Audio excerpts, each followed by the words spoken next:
A very good morning to all of you. I am Dr. Ranjita and you all are welcome to Study IQ. आज के इस chapter में हम लोग बात कर रहे हैं क्लास 11 बायोलॉजी एनसीईआरटी के चैप्टर नंबर 16 के बारे में। इस चैप्टर में हम लोग डिस्कस कर रहे हैं डाइजेशन, उससे जुड़े हुए ग्लैंड्स और उससे जुड़े हुए प्रोसेस के बारे में। तो अगर आप लोगों का कोई स्पेसिफिक सवाल है तो आप मुझे इस ईमेल एड्रेस पर मेल कर सकते हैं। ये मेरा इंस्टाग्राम लिंक है और ये मेरा टेलीग्राम चैनल का लिंक है। यहाँ पर आपको मेरे सभी लेक्चर्स के PDF मिल जाएंगे जिनको आप डाउनलोड कर सकते हैं। अगर आप चाहते हैं क्लास 6 से लेकर क्लास 10 तक के साइंस एनसीईआरटी के चैप्टर्स को देखना तो उन सब का इलेबोरेट डिस्कशन भी मैंने किया है, जिन सब के लिंक यहाँ पे शेयर कर दिए गए हैं। जब आप मेरा टेलीग्राम चैनल ज्वाइन करें तो कृपया लिंक में मेरे नाम का स्पेलिंग ज़रूर चेक करें। जैसा इस चैप्टर का नाम है डाइजेशन, उससे जुड़ी हुई ग्लैंड्स, तो हम इस चैप्टर में बात कर रहे हैं कि डाइजेशन जो है उसमें डाइजेस्टिव सिस्टम में कौन कौन से ऑर्गन्स इन्वॉल्व हैं और उनका क्या क्या रोल होता है। हम थोड़ा इलेबोरेट स्टडी कर रहे हैं इस चैप्टर में क्योंकि ये इंपॉर्टेंट चैप्टर है। हमने अभी तक बात किया माउथ और बकल कैविटी के बारे में, हमने डेंटल फॉर्मूला के बारे में बात किया, थीकोडोंट, डाइफोडोंट, हेटेरोडोंट के बारे में, हमने दांत के स्ट्रक्चर को डिस्कस किया। उसके बाद हमने टंग के बारे में बात किया, टेस्ट बड्स कहाँ कहाँ पे होते हैं, फेरिंग्स के बारे में हमने बात किया, ईसोफेगस के बारे में बात किया, एसिड रिगर्जिटेशन के बारे में बात किया, स्टमक को डिस्कस किया हमने। एंड आज हम लोग डिस्कस करने जा रहे हैं अबाउट स्मॉल इंटेस्टाइन। तो आपने डाइजेस्टिव सिस्टम के डायग्राम को अच्छे से देख लिया होगा। हमारे डाइजेस्टिव सिस्टम के अलग अलग पार्ट हैं। स्टमक जो है हमारा इंटेस्टाइन में जाके जुड़ जाता है। अगर आप इस वाले डायग्राम को देखते हैं तो स्टमक जो होता है, देखिए ये इधर से ओपन होता है इंटेस्टाइन में। तो ये इंटेस्टाइन का फर्स्ट पार्ट होता है ड्यूडेनम, सेकेंड पार्ट जो आपको इस ग्रीन कलर का दिख रहा है ये जेजुनम है, और थर्ड पार्ट जो आपको ये वाला ग्रीन कलर का दिख रहा है ये इलियम है। तो ड्यूडेनम, जेजुनम एंड इलियम। तो जो हमारी स्मॉल इंटेस्टाइन है उसके 3 पार्ट हैं, ड्यूडेनम, जेजुनम एंड इलियम। तो यही हम लोग इसके बारे में पढ़ने जा रहे हैं। तो स्मॉल इंटेस्टाइन जो है, ये स्मॉल इंटेस्टाइन जो है ट्यूब की तरह स्ट्रक्चर है अगेन, और ये हमारे डाइजेस्टिव सिस्टम का सबसे लंबा पार्ट है। हमारी एलिमेंट्री कनाल जो है उसका सबसे लंबा पार्ट है, सबसे ज़्यादा लंबी होती है हमारी इंटेस्टाइन। अगर हम लार्ज इंटेस्टाइन और स्मॉल इंटेस्टाइन में, लार्ज इंटेस्टाइन के नाम से आप समझ सकते हैं कि वो लार्ज होगी, लेकिन स्मॉल इंटेस्टाइन लंबी होती है, लॉन्गेस्ट। लार्ज इंटेस्टाइन का डायामीटर बड़ा होता है इसलिए उसको लार्ज इंटेस्टाइन कहा जाता है। ये कितनी लंबी हो सकती है? 6 मीटर तक लंबी हो सकती है। इसके 3 पार्ट्स होंगे। ये 3 पार्ट्स के नाम आपको अच्छे से रट लेने हैं, ड्यूडेनम, जेजुनम एंड इलियम। इसी ऑर्डर में ही रटने हैं, पहला ड्यूडेनम, फिर जेजुनम, फिर इलियम। अच्छा देखिए, यहाँ पर हम सिर्फ ह्यूमन डाइजेस्टिव सिस्टम की बात कर रहे हैं। क्लास 9 में जो है मैंने आपको जो कैटल्स होते हैं, जो ह्यूमन वाले एनिमल्स होते हैं जो कि खाने को अपनी 2-2 बार चबाते हैं, उनके जो और सिस्टम था, उनका जो स्टमक था, उनकी जो इंटेस्टाइन थी, उसके बारे में भी हमने डिस्कस किया था। तो वो भी बहुत इंपॉर्टेंट टॉपिक था। जिन लोगों ने वो नहीं देखा वो ज़रूर उसको जाके वहाँ पे ज़रूर देखें। तो यस, आपको स्मॉल इंटेस्टाइन के ये जो तीनों नाम है पार्ट्स के, वो आपको रट लेने हैं, duodenum, jejunum, ileum. State PCS के जो एग्जाम्स होते हैं या बाकी के आपके जो गवर्नमेंट जॉब के एग्जाम्स हैं, उसमें टेंडेंसी रहती है कि क्या होता है, एक पार्ट को लेके दूसरे पार्ट के साथ मिक्स कर दिया जाएगा, जैसे ड्यूडेनम, जेजुनम, इलियम, मैंडिबल। तो ये आपसे पूछ लिया जाएगा कि भाई इसमें से कौन सा जो है ऑड है, मतलब कौन सा इस सिस्टम का, डाइजेस्टिव सिस्टम का पार्ट नहीं है। तो मैंडिबल जो है हमारी बोन है एक, ये वाली बोन को मैंडिबल कहा जाता है। ऐसे कुछ भी मिक्स कर सकते हैं। तो स्मॉल इंटेस्टाइन के 3 पार्ट होंगे, ड्यूडेनम, जेजुनम, इलियम। ये मैंने आपको दिखा दिया अभी। पहला पार्ट ये वाला ड्यूडेनम, सेकेंड पार्ट ये वाला ग्रीन कलर का कॉइल में ऐसे पड़ा हुआ है जेजुनम, और थर्ड पार्ट इलियम। तो ये 3 पार्ट्स हैं स्मॉल इंटेस्टाइन के। इन 3 पार्ट्स का क्या क्या रोल है? जो ड्यूडेनम होता है ये यू शेप है, वाइडेस्ट एंड शॉर्टेस्ट पार्ट है इंटेस्टाइन का। ये स्टमक के साथ जुड़ा हुआ है। स्टमक के साथ पहला पार्ट जो जुड़ा हुआ है वो कौन है? ड्यूडेनम। सेकेंड पार्ट है जेजुनम, ये मिडल पार्ट है जिसमें कि 2.5 मीटर तक लॉन्ग हो सकता है, कॉइल्ड है। इलियम क्या है? हाईली कॉइल्ड, थर्ड पार्ट है, longest portion of the small intestine, which is enormously increase the surface area of intestine. ये इंटेस्टाइन के सरफेस एरिया को बढ़ा देता है। इंटेस्टाइन के क्रॉस सेक्शन को मैंने जानबूझ के इस चैप्टर में इंक्लूड नहीं किया क्योंकि इंटेस्टाइन का जो क्रॉस सेक्शन था, अंदर कैसा स्ट्रक्चर है इंटेस्टाइन में, उसका डिस्कशन हम क्लास 9 में बहुत डिटेल में कर चुके हैं। उसके अंदर मैंने आपको, अगर ये ऐसे ऐसे माइक्रोवेलाइज बनी होती हैं इंटेस्टाइन के बीच में, उसका स्ट्रक्चर, माइक्रोवेलाई के बीच में ब्लड वेसल्स जाती हैं, वो सारा स्ट्रक्चर हमने क्लास 9 में बहुत डिटेल में पढ़ा था। उसका क्या रोल था, उससे सरफेस एरिया बढ़ जाता है। सरफेस एरिया क्यों बढ़ता है? क्योंकि यहाँ पे एब्जॉर्प्शन भी चलता रहता है। तो ये सारी चीज़ें हमने वहाँ पे पढ़ ली थी, तो आप उधर जाके ज़रूर पढ़ लीजिएगा। जो चीज़ें हमने वहाँ नहीं पढ़ी हैं वो हम यहाँ पे क्लास 11 में डिस्कस कर रहे हैं। तो जो स्ट्रक्चर होता है स्मॉल इंटेस्टाइन का is similar to the other regions of the alimentary canal, but it incorporates 3 important features which accounts for its huge absorptive surface। देखिए स्मॉल इंटेस्टाइन बाकी की एलिमेंट्री जो हमारी कैनाल है उसी के जैसा स्ट्रक्चर होगा, लेकिन इसमें क्या होगा, कुछ स्पेशल स्ट्रक्चर होंगे। क्यों स्पेशल स्ट्रक्चर है? क्योंकि यहाँ पे एब्जॉर्प्शन का काम भी हो रहा है। तो ये जो क्या होते हैं, सबसे ज़्यादा एब्जॉर्प्टिव सरफेस एरिया बनाने के लिए क्या यूज़ होता है? म्यूकोजल फोल्ड्स होते हैं inner surface of small intestine में, ये मैंने आपको बताया। क्रॉस सेक्शन हमने यहाँ पे डिस्कस नहीं कर रहे। विलाई होती हैं, विलाई एंड माइक्रोविलाइज होती हैं। Villi and microvilli inner mucosa में स्मॉल इंटेस्टाइन की, उससे क्या होता है, सरफेस एरिया बढ़ जाता है। ऐसे है, ऐसे में माइक्रोविलाइज बनी होंगी जिससे सरफेस एरिया बढ़ जाएगा। म्यूकोजा के फोल्ड्स होंगे। माइक्रोविलाई जो होती हैं न्यूमरस माइक्रोस्कोपिक प्रोजेक्शन होते हैं that produced by cells in inner lining of villi. These microvilli gives the brush border appearance. तो इससे क्या होता है, उसका सरफेस एरिया बढ़ जाता है। उसका जो डायग्रामेटिकली और डिटेल डिस्कशन आप क्लास 9 से देख सकते हैं। तो स्मॉल इंटेस्टाइन जो होती है उसके 3 पार्ट्स हैं, ये बहुत इंपॉर्टेंट है, डेड्यूनम, जेजुनम, इलियम। स्मॉल इंटेस्टाइन में क्या हो रहा है, क्या कौन कौन से एंजाइम सिक्रीट हो रहे हैं, क्या सब हो रहा है, ये इस चैप्टर के नेक्स्ट पार्ट में हम लोग पढ़ने जा रहे हैं। अभी हम सिर्फ स्ट्रक्चर्स को डिटेल में डिस्कस कर रहे हैं। आपने स्ट्रक्चर में समझ लिया, इस तरीके से अलग अलग उसके पोर्शंस बने होते हैं। तो इसमें होता क्या है, स्मॉल इंटेस्टाइन जो है वो क्या करती है? Small intestine is act as a major site for digestion of food as it secretes most of the digestive enzymes. यहाँ पे बहुत सारे डाइजेस्टिव एंजाइम्स सिक्रीट होते हैं खाने को पचाने के लिए। देखो डाइजेशन प्रॉपरली कहाँ स्टार्ट हो गया था, स्टमक के अंदर एसिड था वहाँ पे और कुछ एंजाइम्स थे। फुल फ्लेजेड जो एक्टिव डाइजेशन कहाँ पे स्टार्ट हो रहा है, स्टार्ट हो गया था स्टमक में। स्टार्ट तो माउथ में ही हो जाता है, वो हम अभी देखेंगे। सलाइवरी अमाइलेज होता है सलाइवा में। अच्छा जो फुल फ्लेजेड डाइजेशन कहाँ पे हो रहा है एंजाइम्स के द्वारा, वो हमारे इंटेस्टाइन में भी हो रहा है। सारे के सारे एंजाइम यहाँ सिक्रीट हो रहे हैं। गैस्ट्रोइंटेस्टाइनल हार्मोन्स भी हैं यहाँ पर। जो मैक्सिमम एब्जॉर्प्शन होता है of the end product of digestion take place here. यहाँ पे एब्जॉर्प्शन भी हो रहा है बिकॉज यहाँ पे क्या है, विलाई है। विलाई हमने देखा था ऐसे ऐसे स्ट्रक्चर्स बने हुए थे, तो यहाँ पे क्यों बने थे, वो एब्जॉर्प्शन के लिए। डाइजेशन भी हो रहा है, एब्जॉर्प्शन भी हो रहा है, तो यहाँ पे सरफेस एरिया एब्जॉर्प्शन के लिए इंक्रीज हुआ था। थर्ड काम क्या करती है स्मॉल इंटेस्टाइन, वो हेल्प करती है एब्जॉर्प्शन ऑफ फैट्स को भी। Although it is shorter but it is called okay. Next इसमें स्मॉल इंटेस्टाइन लार्ज इंटेस्टाइन की बात दिखाई गई है कि लार्ज इंटेस्टाइन जो होती है वो छोटी होती है, लेकिन उसको हम लार्ज इंटेस्टाइन भी बोलते हैं।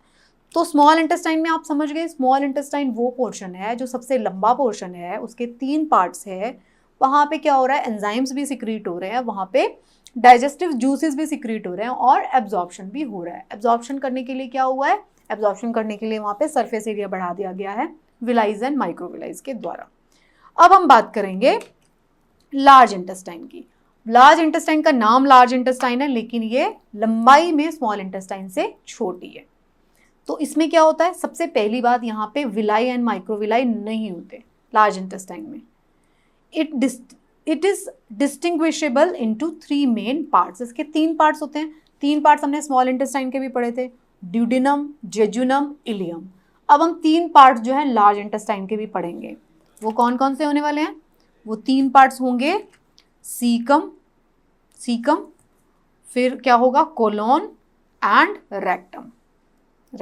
3 पार्ट्स होंगे, सीकम, कोलोन एंड रेक्टम, ये 3 पार्ट्स होंगे। इसी ऑर्डर में आपको याद करना है, caecum, colon and rectum, CCR, caecum, colon and rectum. 3 parts होंगे किसके, लार्ज इंटेस्टाइन के। तो सीकम का क्या होगा, सीकम जो होगा वो एक स्मॉल पाउच जैसा है। सीकम जो है फर्स्ट पार्ट है लार्ज इंटेस्टाइन का। उसके अंदर कौन होगा, वर्मीफॉर्म अपेंडिक्स, जिसको अपेंडिक्स भी कहते हैं, जिसकी वजह से वो इन्फेक्टेड हो जाती है कभी कभी और अपेंडिसाइटिस का पेन भी होता है। तो अपेंडिक्स जो है वो किसका पार्ट है, वो लार्ज इंटेस्टाइन का पार्ट है। और उसके लार्ज इंटेस्टाइन के फर्स्ट पार्ट का पार्ट है सीकम का। तो सीकम जो होता है वो स्मॉल इंटेस्टाइन के साथ जुड़ा होता है। तो सीकम फर्स्ट पार्ट है। जो वर्मीफॉर्म अपेंडिक्स क्या है, एक वेस्टिजियल ऑर्गन है। वेस्टिजियल ऑर्गन का मतलब क्या होता है, ऐसा ऑर्गन जिसका कोई काम नहीं है, वेस्टिजियल ऑर्गन पड़ा हुआ है। Both the structures are not developed in human beings but in herbivorous. Herbivorous में ये डेवलप होता है स्ट्रक्चर, सीकम भी और अपेंडिक्स भी। It is developed very well in order to digest cellulose. वो सेल्यूलोज को डाइजेस्ट करने के लिए बनाया जाता है, बट हमारे अंदर हम तो सेल्यूलोज खाते नहीं, घास नहीं खाते उतनी और सेल्यूलोज नहीं खाते, तो हमारी बॉडी के अंदर सीकम भी और मतलब वर्मीफॉर्म अपेंडिक्स जो है हमारे लिए वेस्टिजियल ऑर्गन है। सीकम हमारे यहाँ पे थोड़ा सा डेवलप है, फुल फ्लेजेड डेवलप नहीं है, लेकिन वो सेलुलोज जो खाने वाले ऑर्गेनिजम्स हैं, जो एनिमल्स हैं, उसके अंदर फुली डेवलप होता है। तो होता क्या है फाइनली, जो ये सीकम है ये ओपन होता है large intestine into the right side of abdominal cavity. Okay, ये कौन सी साइड में होता है ये भी इंपॉर्टेंट है, राइट साइड में होता है। सेकंड पार्ट क्या है, कोलोन। तो कोलोन जो है ये लॉन्गेस्ट पार्ट है लार्ज इंटेस्टाइन का। फिर क्या होता है, रेक्टम। रेक्टम क्या होता है, लास्ट पार्ट होता है लार्ज इंटेस्टाइन का।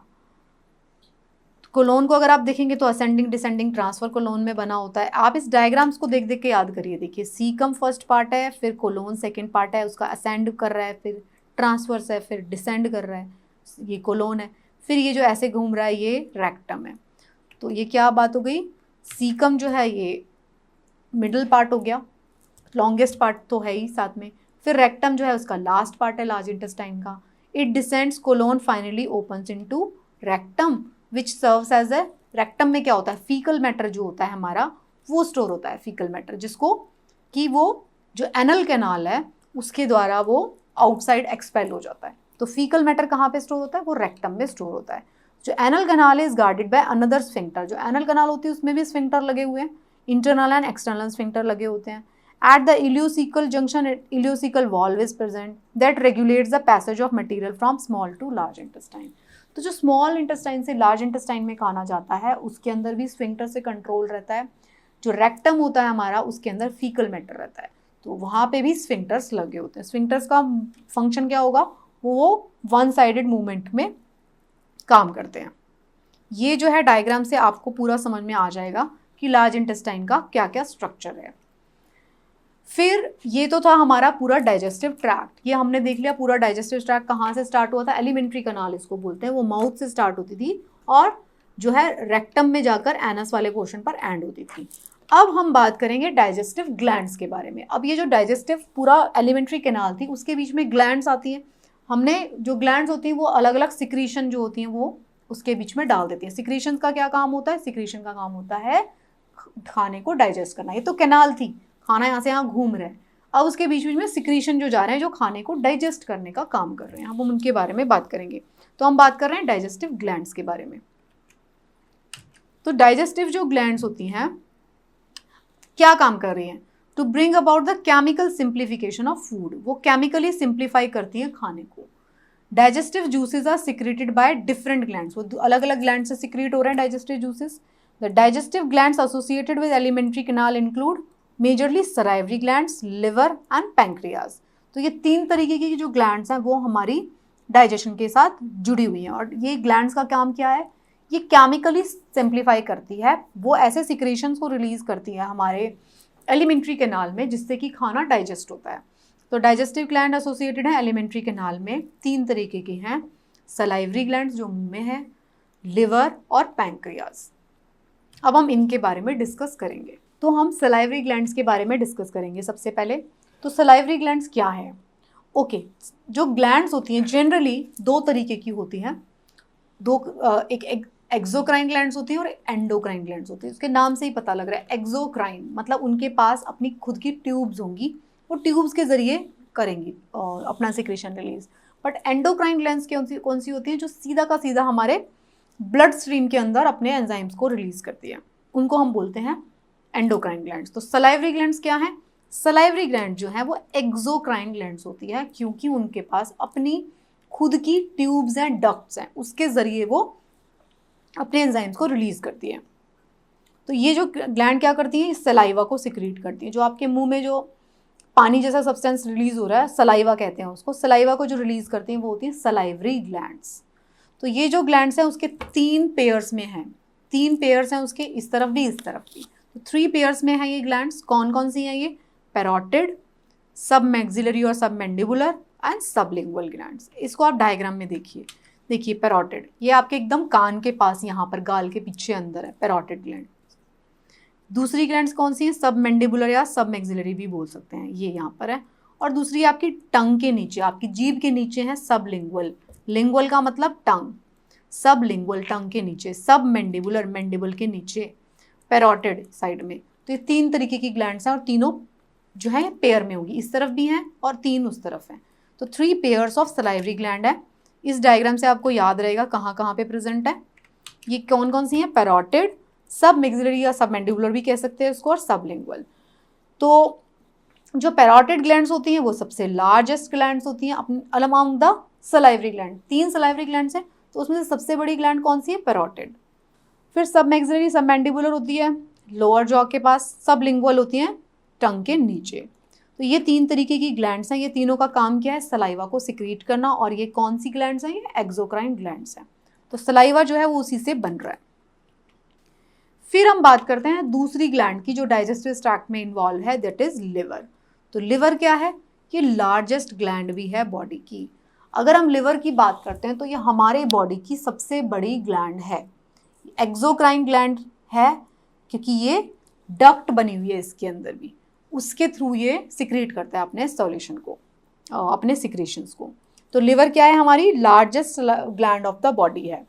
एडल्ट्स में क्या होता है इसका वेट 1.2 से 1.5 kg, बड़ा सा लिवर होता है, ये देखिए इतना बड़ा सा लिवर होता है, स्टमक का साइज इतना है, इतना बड़ा साइज है लिवर का। तो ये जो है हमारी लार्जेस्ट सलाइवरी ग्लैंड है। एडल्ट में इसका साइज 1.2 से 1.5 kg है। ये हमारी एब्डोमिनल कैविटी में जस्ट बिलो द डायाफ्राम रहता है। इसके 2 लोब हो गए, लेफ्ट एंड राइट लोब। ये लार्ज ऑर्गन है और जिसके अंदर most of the right side of the abdomen में वो रहता है। हमारे पेट के जो सीधी तरफ वाला हिस्सा है उसके अंदर ये ऑर्गन पड़ा होता है। लिवर जो है इसकी एक डबल मेम्ब्रेन स्ट्रक्चर होता है, ये आप देख लीजिएगा। जो इंपॉर्टेंट बात ये है कि जो लिवर है ना उसके अंदर से जो हिपैटिक जो सेल्स होती हैं, हिपैटिक का मतलब होता है लिवर से रिलेटेड, तो हिपैटिक सेल जो होती है वो बाइल जूस सिक्रीट करती हैं। बाइल जूस कहा जाता है, जो लिवर का जो सिक्रीशन होता है उसको बाइल जूस कहते हैं। तो ये जो बाइल जूस है ना ये हिपैटिक डक्ट के थ्रू कहाँ पे जाता है, गॉल ब्लैडर में। तो हिपैटिक डक्ट के थ्रू जो है ये बाइल जूस गॉल ब्लैडर में चला जाता है। तो लिवर क्या है, हमारा सबसे बड़ी ग्लैंड है हमारे बॉडी की, एक्सोक्राइन ग्लैंड है। और ये जो है इसका जो सिक्रीशन होता है, जो बाइल जूस जिसको कहा जाता है, वो कहाँ पे स्टोर होता है, वो गॉल ब्लैडर में स्टोर होता है हिपैटिक डक्ट के थ्रू। अब यहाँ पे जो है ये जो बातें मैं आपको लिवर के केस में बता रही हूँ ना, ये आप बहुत ध्यान से सुन लेना। ग्लैंड्स के केस में तीनों में ये बड़ी इंपॉर्टेंट है, यहाँ पे बात होगी। यहीं पे एग्जाम में क्वेश्चन आता है और वो बड़ा कैच क्वेश्चन होता है, क्योंकि उसको सिर्फ वही बंदे सॉल्व कर सकते हैं जिसने कि ये चैप्टर पढ़ लिया है, नहीं तो इसमें बड़ा बहुत ज़्यादा कैच होता है क्वेश्चन में। तो लिवर है ये, लिवर ने अपना कौन सा सिक्रेशन दिया, बाइल जूस, और लिवर उसको क्या करता है, गॉल ब्लैडर में स्टोर कर देता है। तो गॉल ब्लैडर क्या करता है, गॉल ब्लैडर बाइल जूस को स्टोर करता है, और बाइल जूस बना कौन रहा है, लिवर बना रहा है। फिर ये लिवर जो गॉल ब्लैडर है, और यहाँ पे हमारा एक और ग्लैंड आएगा, नेक्स्ट हम इसको पढ़ेंगे, वो दोनों का सिक्रेशन जाके मिलके कंबाइन हो जाता है, और ये कंबाइन सिक्रेशन जो है हमारी स्मॉल इंटेस्टाइन में रिलीज होता है। ये आपको समझना पड़ेगा। तो लिवर का काम क्या है, पहले तो हम यही समझ लेते हैं। तो लिवर का काम है, बहुत सारे काम करता है लिवर। बाइल तो सिक्रीट करता है, ये तो हम डाइजेशन का पार्ट पढ़ रहे हैं। बाइल सिक्रीट करता है, जो बाइल जूस का क्या है, फैट के डाइजेशन में हेल्प करता है। तो आप रिलेट करिए, जब भी किसी का लिवर खराब होता है तो उसका फैट का डाइजेशन, उसका कोलेस्ट्रॉल बढ़ना शुरू हो जाता है। जो भी लोग ज़्यादा अल्कोहल लेते हैं या किसी हेपेटाइटिस हो गया, उनको कुछ ऐसी बीमारी हो गई, तो उनका लिवर अगर ख़राब हो रहा है या ठीक से काम नहीं कर रहा, तो उनका फैट का जो डाइजेशन है वो ख़राब हो जाएगा। और फैट का डाइजेशन ख़राब होगा तो क्या बढ़ेगा, कोलेस्ट्रॉल जो है वो उनकी बॉडी में बढ़ना शुरू हो जाएगा। कोलेस्ट्रॉल बढ़ेगा तो क्या होगा, आपकी जो आर्टरीज़ हैं वो यहाँ पे जमना शुरू हो जाएगा, आर्टरीज और वेन्स में, और छोटी छोटी होते जाएंगे। फिर क्या होगा, हाई बीपी, फिर क्या होगा, हार्ट अटैक। ठीक है, ये सारी चेन है आपको, मतलब इसलिए मैं बता रही हूँ ताकि आप एक दूसरी चीज़ों के साथ रिलेट कर पाएँ कि कैसे हो रहा है काम। तो बाइल क्या कर रहा है, कौन सिक्रीट कर रहा है, लिवर वो बाइल क्या करता है, वो फैट का डाइजेशन करता है। तो खराब होता है तो फैट का डाइजेशन खराब हो जाता है, उससे कोलेस्ट्रॉल बढ़ता है। तो बाइल क्या करता है, also activate lipase. It also produces heparin for preventing blood clotting. और ब्लड क्या काम करता है, आरबीसीज इन एम्ब्रियो ये भी प्रोड्यूस करता है, ब्लड क्लॉटिंग फैक्टर को भी प्रोड्यूस करता है। ये सारे काम भी लिवर करता है। आप सोचो लिवर कितना इंपॉर्टेंट ऑर्गन है, आपको अपने लिवर को भी बचा के रखना चाहिए, उसका ध्यान रखना चाहिए। ठीक है, लिवर के बाद आता है नेक्स्ट ऑर्गन जो है वो है गॉल ब्लैडर। अभी हम समझ गए, हमने पढ़ लिया गॉल ब्लैडर क्या कर रहा था। गॉल ब्लैडर जो था ये स्मॉल पियर शेप का ऑर्गन था, ऐसे ऐसा बना हुआ है, थिन मस्कुलर सैक है। कहाँ पे प्रेजेंट है? लिवर के नीचे प्रेजेंट है। ये कनेक्टिव टिश्यू से अटैच है, डक्ट जो है गॉल ब्लैडर में खुलती है। इसका काम क्या है? ये बाइल डक्ट है। Duct form a common bile duct which regulates the amount of bile to be discharge in duodenum. ये गॉल ब्लैडर क्या काम कर रहा था? स्टोरेज का काम कर रहा था। कौन किसके स्टोरेज का? Bile juice. कौन सिक्रीट करता था? लिवर। जो लिवर बना रहा था बाइल जूस उसको स्टोर करके रखता था गॉल ब्लैडर अपने पास, और फिर जो बाइल डक्ट होती थी उसके थ्रू जो है वो स्मॉल इंटेस्टाइन में भेजता था, ड्यूडेनम में। ड्यूडेनम फर्स्ट पार्ट है स्मॉल इंटेस्टाइन का, उसमें ये भेज देता था। तो आफ्टर सर्टेन डिस्टेंस जो बाइल डक्ट है और पेंक्रियाटिक डक्ट है, पेंक्रियाटिक हमारी नेक्स्ट ग्लैंड है डाइजेशन की, जो पेंक्रियाटिक डक्ट है और बाइल डक्ट है दोनों कंबाइन हो जाती है। बाइल डक्ट कहाँ से निकल रही है? लिवर, उस गॉल ब्लैडर में से। तो bile duct and pancreatic duct, duct of pancreas forms a common hepato pancreatic duct. ये जो हिपैटो पेंक्रियाटिक डक्ट है, पेंक्रियास का सिक्रीशन भी और गॉल ब्लैडर का सिक्रीशन दोनों को मिला के वो ड्यूडेनम में ले आते हैं। तो दोनों का वो जो कंबाइंड सिक्रीशन है वो आ जाता है ड्यूडेनम में, और फिर वो डाइजेशन का काम करता है। तो जो कॉमन हिपैटो पेंक्रियाटिक डक्ट है ये कैरी क्या करती है? बोथ बाइल भी from liver as well as pancreatic juice from pancreas. तो ये दोनों काम कर रही है। ये देखिए, ये जो आपने देखा लिवर है, लिवर ने अपना जूस बनाया और जूस जाके इस थैले में रख दिया। इस थैले का नाम है गॉल ब्लैडर। गॉल ब्लैडर ने ये, और वो कहाँ पे है भाई? ये रही पेंक्रियाज। ये जो पेंक्रियाज है इन्होंने भी अपना जूस बनाया, दोनों ने अपनी एक डक्ट कॉमन बना ली और वो डक्ट मिला के इसके अंदर रिलीज कर देती है। तो दोनों का सिक्रीशन साथ में जाता है हिपैटो पेंक्रियाटिक डक्ट के थ्रू। थर्ड फिर अब आती है पेनक्रियाज। पेनक्रियाज क्या करती है? पेनक्रियाज एक तीसरी ग्लैंड है। ये common elongated organ situated behind the stomach है। ये मिक्स्ड ग्लैंड है। अब इसके बारे में आपको समझ लेना है, ये बहुत बार क्वेश्चन आता है। पेनक्रियाज क्या है? मिक्स्ड ग्लैंड है। एक्सोक्राइन रोल भी प्ले कर रही है, एंडोक्राइन रोल भी प्ले कर रही है, दोनों काम करती है। It has both exocrine as well as endocrine activity. तो क्या कर रही है वो? एन एल्कलाइन पैंक्रियाटिक जूस जो होता है, it contains enzyme is secreted by exocrine portion. Exocrine portion क्या कर रहा है? पैंक्रियाटिक जूस सिक्रीट कर रहा है। एंड एंडोक्राइन पोर्शन क्या कर रहा है? Secretion of hormone insulin and glucagon. ये दो हार्मोन सिक्रीट कर रही है, इंसुलिन भी और ग्लूकागोन भी। तो पैंक्रियाज एक ऐसी ग्लैंड है, ये मिक्स टाइप की ग्लैंड है। एक्सोक्राइन फंक्शन में क्या रिलीज कर रही है? Pancreatic juice. पैंक्रियाटिक जूस क्या कर रहा है? ड्यूडेनम जो है first part of small intestine में जाके मिल जाता है। हार्मोनल लेवल पे ये क्या कर रही है? हार्मोन्स क्या होते थे? हार्मोन्स सीधा खून में जाके मिल जाते थे। उसमें क्या रिलीज कर रही है? Insulin and glucagon. ये बहुत ही इंपॉर्टेंट बात है, आपको इसको समझना बिल्कुल पड़ेगा। पैंक्रियाज ऐसी ग्लैंड है तो दोनों काम कर रही है, इंसुलिन ग्लूकागोन भी सिक्रिएट कर रही है, पैंक्रियाटिक जूस भी सिक्रिएट कर रही है। पैंक्रियाटिक जूस डाइजेशन में हेल्प कर रहा है, और दोनों का सिक्रेशन कैसे जा रहा है? हिपैटो पैंक्रियाटिक डक्ट के थ्रू जा रहा है first part of small intestine में। First part of small intestine कौन सा है? ड्यूडेनम। ड्यूडेनम में दोनों का सिक्रेशन जाता है। मैं आपको रिपीट फॉर्म में बार बार बता रही हूँ इसीलिए, ताकि आपको ये याद हो जाए। तो ये थी हमारी मेन 3 ग्लैंड्स, जिसमें हमने क्या क्या पढ़ा? लिवर, हमने पहले पढ़ा सलाइवरी ग्लैंड्स। सलाइवरी ग्लैंड्स जो थी वो सलाइवरी ग्लैंड्स 3 थी, जिसमें हमने पढ़ा था पैरोटिड, सब मैक्सिलरी एंड सबलिंगुअल। फिर हमने पढ़ा था लिवर, जो कि क्या कर रहा है? बाइल जूस सिक्रीट कर रहा है, और बाइल जूस कहाँ पे जाके स्टोर होता है? गॉल ब्लैडर में। गॉल ब्लैडर जो है उसको मिला के एक गॉल ब्लैडर की डक्ट है बाइल डक्ट, और उसको मिला के हिपैटो पैंक्रियाटिक डक्ट बना लेता है पैंक्रियाज के साथ। और वो दोनों, पैंक्रियाज थर्ड ग्लैंड है जो कि मिक्स ग्लैंड है, पैंक्रियाटिक जूस करती है, हिपैटो पैंक्रियाटिक डक्ट मिल के दोनों की दोनों खुलती हैं जाके स्मॉल इंटेस्टाइन में, और अपना जूस वहाँ पे डाल देती है। पहले स्टमक के अंदर खाना गया, एसिड मिला उसके अंदर और कुछ कुछ एंजाइम्स मिले, फिर वो खाना आ गया स्मॉल इंटेस्टाइन में। स्मॉल इंटेस्टाइन में जैसे ही आता है हिपैटो पैंक्रियाटिक डक्ट अपना सॉल्यूशन सिक्रीशन वहाँ पे डाल देती हैं, उससे आगे प्रोसेस शुरू हो जाता है। क्या प्रोसेस शुरू होता है वो हम नेक्स्ट पार्ट में पढ़ेंगे। इसके सिवा और कौन सी ग्लैंड्स होती हैं? इसके सिवा अदर ग्लैंड्स भी होती हैं जो कि डाइजेशन में हेल्प करती हैं। वो कौन कौन सी हैं? वो गैस्ट्रिक ग्लैंड्स है एंड इंटेस्टाइनल ग्लैंड्स है। गैस्ट्रिक मतलब स्टमक से रिलेटेड, इंटेस्टाइनल मतलब इंटेस्टाइन से रिलेटेड। तो इंटेस्टाइन और स्टमक में भी छोटी छोटी ग्लैंड्स होती हैं, वो सिक्रीशन करती रहती हैं। तो जो गैस्ट्रिक ग्लैंड्स होती है वो क्या करती है, the glands of the stomach are called gastric glands, these are present in mucosa of the stomach, stomach की म्यूकोजा में है। तो वो म्यूकस सिक्रीट करती हैं, पैप्टिक सिक्रीट म्यूकस और ग्लोबुलेट सेल होती हैं उसके अंदर, पैप्टिक सेल्स होती हैं, पेराइटल सेल्स होती हैं, ये सारी चीज़ें वो सिक्रीट करती है। तो गैस्ट्रिक ग्लैंड्स अपने स्टमक के अंदर भी छोटी छोटी ग्लैंड्स लगी हुई हैं, वो किस तरीके के सिक्रेशन कर रही हैं, म्यूकस का सिक्रेशन कर रही हैं। म्यूकस क्यों सिक्रीट हो रहा है, म्यूकस सिक्रीट होता है इन रिस्पॉन्स टू जो हाइड्रोक्लोरिक एसिड जो स्टमक में पड़ा हुआ है उससे स्टमक को बचाने के लिए म्यूकस सिक्रीट होता है।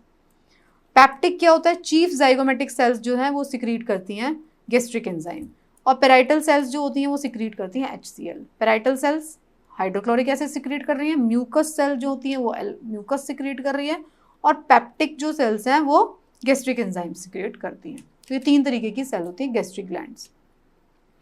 फिर होती है इंटेस्टाइनल ग्लैंड्स। इंटेस्टाइनल ग्लैंड क्या करती है, ये एपिथेलियम ऑफ इंटेस्टाइन जो होता है उसके अंदर होती हैं। Most of these glands are form by modification of the surface epithelium, ये उधर सरफेस एपिथेलियम के मॉडिफिकेशन से बनी है, ये अपने अपने सिक्रीशन वहाँ पे करती रहती हैं।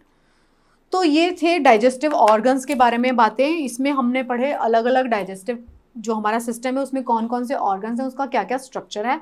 सेकेंड हमने बात किया डाइजेस्टिव ग्लैंड्स के बारे में, तो उसमें हमने एक्सोक्राइन ग्लैंड्स के बारे में बात किया, और फिर कुछ छोटी छोटी ग्लैंड्स गैस्ट्रिक और इंटेस्टाइनल ग्लैंड्स के बारे में भी बात किया। तो आई होप आपको ये चैप्टर समझ में आया होगा, और इस चैप्टर को आप प्लीज़ रट जरूर लीजिए क्योंकि इसमें से काफ़ी सवाल बन जाते हैं। सो आई होप आप समझ गए होंगे and you will be able to solve the question. एक दो बार रिवाइज ज़रूर कर लेना। सो जो रेस्ट पार्ट है, जो इसका सेकेंड पार्ट है अबाउट द डाइजेशन प्रोसेस, हो कैसे रहा है, कौन सा एंजाइम कहाँ रिलीज हो रहा है, वो किस चीज़ पर एक्ट कर रहा है, उसको हम इस चैप्टर के नेक्स्ट पार्ट में देखेंगे। So thank you so much and best of luck for your preparation.